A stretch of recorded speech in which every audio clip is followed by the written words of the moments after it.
আসসালামু আলাইকুম রহমতুল্লাহ। আশা করি সবাই ভালো আছেন। আজকে আমি ছোট্ট একটা বিষয় নিয়ে বিস্তারিত আলোচনা করব। সেটা হচ্ছে কবুতরের বাচ্চার হাসি, কাশি এবং ঠান্ডাজনিত সমস্যা। এছাড়া অনেক সময় দেখা যায় যে ঠান্ডার কারণে কবুতরের বাচ্চা হাঁপায়। তো তাদের জন্য সাধারণত আপনারা আমার হাতে যে ওষুধটা দেখতেছেন এটা হচ্ছে জিথ্রিন সাসপেনশন। এই ওষুধটা ব্যবহার করতে পারেন। ওষুধটা আমি আনার পর এখন পর্যন্ত খুলি নাই, যাতে আপনাদেরকে সরাসরি দেখাতে পারি যে ওষুধটা কিভাবে কি করতে হয়। তো এখানে দেখেন ওষুধের এখানে লেখা আছে পানির সাথে মিশাতে হবে। অবশ্যই এটা ভালোভাবে আগে ঝাঁকাবেন, তারপর পানির সাথে মিশাবেন। তো এখানে স্পষ্টভাবে লেখা আছে আপনার প্যাকেটের ভিতরে একটা কাক পাবেন। তো ওই কাকে 10 ml পর্যন্ত আছে। তো ওইখানে 10 ml পর্যন্ত আপনার পানি নেবেন। পানি নেওয়ার পরে ভিতরে যে পাউডারগুলো আছে ওই পাউডারগুলোর সাথে মিশালে টোটাল 15 ml এর একটা সাসপেনশন আপনারা পাবেন। তো আমি এর আগে এখানে সরাসরিভাবে পানি আগের বাসা থেকেই গরম করে ভালো করে ফুটিয়ে নিয়ে এসেছি। তো এখন আমি আপনাদেরকে সর্বপ্রথম ওষুধটা দেখাবো যে কিভাবে তৈরি করতে হয়, এবং তারপরে আমি আপনাদের কবুতরকে কিভাবে খাওয়াবেন সেটা সরাসরি দেখাবো। তো দেখেন আমি প্যাকেটটা খুললাম। প্যাকেটের ভিতরে সর্বপ্রথম একটা ড্রপ দেওয়া থাকবে। হ্যাঁ, আপনারা চাইলে এই ড্রপটার সাহায্যে ওষুধ খাওয়াতে পারেন। আমি সাধারণত এই যে এই 1 ml সিরিঞ্জটা দিয়েই সবসময় কবুতরকে আপনার ড্রপ আকারে ওষুধটা খাইয়ে থাকে। যার যেভাবে ভালো লাগে সে সেভাবেই করতে পারেন, সমস্যা নেই। তো এখানে সাধারণত এটা একটা বাচ্চাদের ওষুধ মূলত, ঠিক আছে। জিথ্রিন সাসপেনশন যেটা, এটা সাধারণত বাচ্চাদের, যারা দুধের বাচ্চা বা আপনার তিতা ওষুধ খেতে পছন্দ করে না তাদের জন্য আসলে এটা কবুতরের জন্য খুবই উপকারী। আমি বলেছিলাম যে দেখেন প্যাকেটের ভিতরে একটা কাক, এখানে 10 ml পর্যন্ত দেওয়া আছে। তো আপনারা সর্বপ্রথম পানি নেবেন 10 ml পর্যন্ত। তো এই যে দেখেন, এই যে সেই ওষুধটা, আপনাদের সেই কাঙ্ক্ষিত ওষুধটা, যেটা আপনাদের কবুতরের বাচ্চার হাসি, কাশি এছাড়া আপনার শ্বাসকষ্ট, দেখা যায় যে অনেক সময় ঠান্ডার কারণে শ্বাসকষ্ট হয়, সেইগুলা থেকে রক্ষা করবে। এটাই হচ্ছে সেই ওষুধ। আপনারা এখানে যখন মিশাবেন, হ্যাঁ আরেকটা কথা বলে রাখি, আপনারা যে ইরাপ্রিম কিনেন বাজার থেকে, দেখেন 10 গ্রামের একটা পাউডারের প্যাকেট 40 টাকা। তো সেখানে কাস্টমার খরচ আছে, দোকান ভাড়া আছে, কোম্পানির লাভ লোকসান মিলে দেখেন 10 গ্রাম। আর এখানে মানে নর্মাল 5 গ্রাম ভিতরে পাউডার দেওয়া আছে, অর্থাৎ ভিতরে 5 ml পানি যোগ করলে তখন 15 ml হবে। ভিতরে 5 ml একটা পাউডার দেওয়া আছে, সেই ক্ষেত্রে সেটার দাম 80 টাকা। তাহলে আপনারাই বলেন যে আসলে কোনটা ভালো কোনটা খারাপ, ঠিক আছে। মানুষ আসলে, আর সর্বপ্রথম ওষুধটা বাইর করা এভাবে ঝাঁকাবেন ভালো করে, ঠিক আছে, কারণ ভিতরে পাউডার যাতে জমাট বেঁধে না থাকে। আপনাদের প্যাকেটের গায়ে সব কিছু লেখা আছে স্পষ্টভাবে, আপনারা চাইলে সেভাবে করে নিতে পারেন। তো এখন আমি এই যে কাকটা আমি এই যে এই কাকটা দেখছেন, তো এটা 10 ml পর্যন্ত পানি নেব। আপনারা দেখেন অলরেডি আপনারা চাইলে ইঞ্জেকশনে মেপেও নিতে পারেন। আমার আলহামদুলিল্লাহ 10 ml পর্যন্ত আছে। তো আমি 10 ml পর্যন্ত পানি নিচ্ছি। এই যে আপনাদের এই যে, হ্যাঁ বরাবর আমার 10 ml পর্যন্ত পানি নেওয়া হয়ে গেছে, আপনারা দেখলেন। এই যে আচ্ছা ঠিক আছে, 10 ml পর্যন্ত পানি নেব। এখন আমরা এই পানিটাও আপনার ওষুধের সাথে মিশাবো। আমি এগুলো একটু সাইড করে পেলে তাহলে জনজাট কমে যাবে। ওষুধের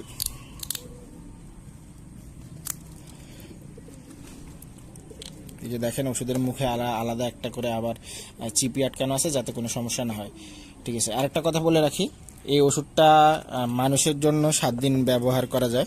তো আপনি চাইলে কবুতরকে যদি ফ্রিজে রাখে সংরক্ষণ করেন তাহলে 1 মাস পর্যন্ত আমার মনে হয় ব্যবহার করতে পারবেন। বাট এটা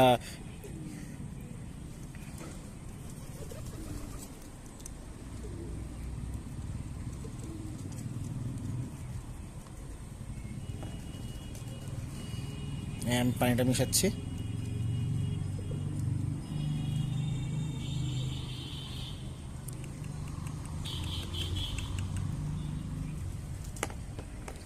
পানিটা মেশানোর পর আমি এই কাকটা আবার আটকে দেবো, যাতে আমার পানিগুলো বাইরে না বেরিয়ে আসে।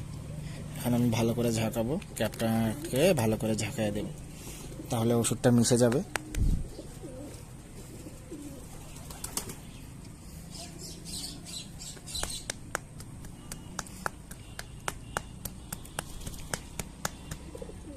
অবশ্যই ভালো করে ঝাঁকাতে হবে, যাতে কোনো ওষুধের গুঁড়া আপনার না লেগে থাকে বা না ভিজে থাকে। অবশ্যই ভালোভাবে ঝাঁকাতে হবে। এবং প্রতিবার যখন আপনি এটা ইউজ করবেন, তো ইউজ করার পরে ইউজ করে নেওয়ার আগে অবশ্যই আপনাকে এটা ভালো করে ঝাঁকাতে হবে। বারবার বলে দিচ্ছি, প্রতিবার যখনই ইউজ করবেন, যেহেতু এটা একটা সাসপেনশন, তাহলে অবশ্যই এটা ভালো করে আপনাকে আগে ঝাঁকিয়ে নিতে হবে।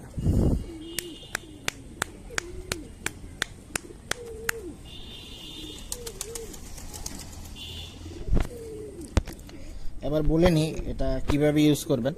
সেটা হচ্ছে সর্বপ্রথম বাচ্চা কবুতর যেগুলো আছে, যেগুলো বাচ্চা কবুতর, আপনি চাইলে বৃদ্ধ কবুতরকেও ইউজ করতে পারেন বা বয়স্ক এনি কবুতরকে আপনি এটা ইউজ করতে পারেন, তবে সবচেয়ে ভালো হয় এটা বাচ্চা কবুতরের জন্য। এছাড়াও একটা ক্যাপসুল পাওয়া যায় জিথ্রিন, তো ওইটা আপনার পার পিস ক্যাপসুল 20 টাকা, 250 mgর যে ক্যাপসুলটা, ওইটাও চাইলে আপনি ইউজ করতে পারেন। তো ওইটা বয়স্ক কবুতরের জন্য হলে ভালো। তো এটাও বাচ্চা কবুতরকে খাওয়াবেন হচ্ছে 5 ফোঁটা করে, দৈনিক 3 থেকে 4 বার। দৈনিক 3 থেকে 4 বার এটা বাচ্চা কবুতরকে 5 ফোঁটা করে খাওয়াবেন, তাহলে আলহামদুলিল্লাহ বাচ্চা কবুতরের সর্দি, কাশি, ঠান্ডা সব কিছু দূর হয়ে যাবে। তো আমি আপনাদেরকে সরাসরি একটা বাচ্চা কবুতরকে খাইয়ে দেখিয়ে দিব যে কিভাবে খাওয়াবেন।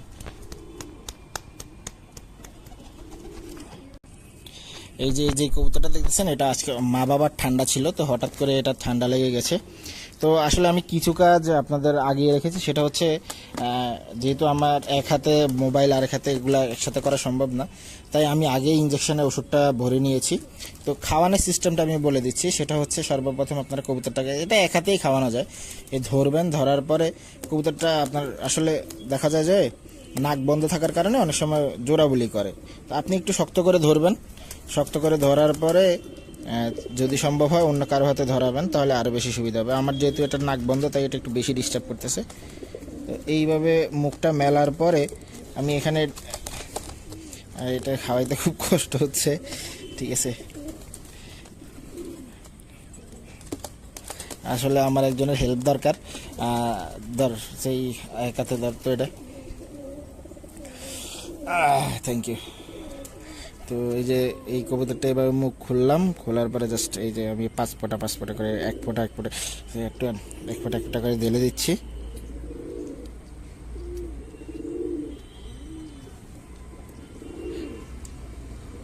দুই, 3, 4, 5, আমি আলহামদুলিল্লাহ 5 ফোঁটা করে খাইয়ে দিয়েছি, ঠিক আছে।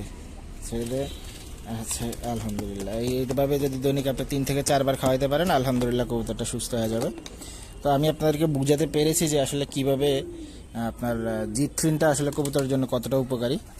তো সবাই আশা করি ভালো থাকবেন। একটা আমি বলেছিলাম যে ধীরে ধীরে আপনাদেরকে প্র্যাকটিক্যালি আস্তে আস্তে সব কিছু দেখায় দিব, তার মধ্যে একটা ওষুধ যে আপনাদের কবুতরের ঠান্ডা লাগলে কী করবেন, তা আপনাদেরকে সরাসরি আজকে দেখায় দিলাম। আশা করি সবাই ভালো থাকবেন। আর একটা কথা বলি, আমি আপনাদের জন্য ভিডিওগুলো তৈরি করি, আর আমি চেষ্টা করি যে সব থেকে ভালো বানের ভিডিওগুলো তৈরি করতে, যেগুলো আপনাদের কাজে আসবে, ঠিক আছে।